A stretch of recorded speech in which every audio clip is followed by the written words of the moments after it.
Best Buy shares are lower after mixed quarterly results. Courtney Reagan joins us with more on this, and you've been listening in?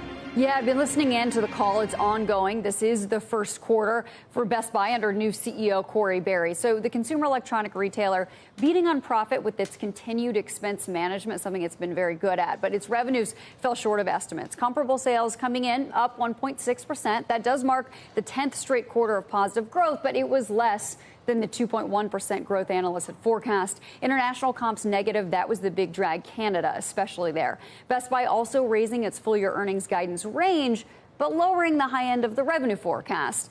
The guidance includes the estimate of tariffs list 1 through 3 going to 30% and list 4 at 15%. And, quote, general uncertainty related to overall customer buying behavior in the back half of the year.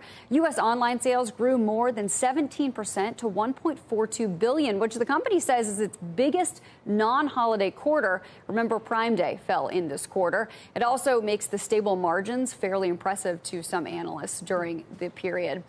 Appliances, tablets, headphones, services, those are the strongest categories. Gaming and home theater the weakest, and gaming is expected to continue to weaken.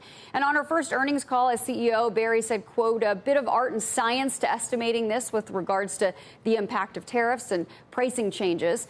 Quote, there's a lot of moving parts there. We think many vendors will be moving business out of China.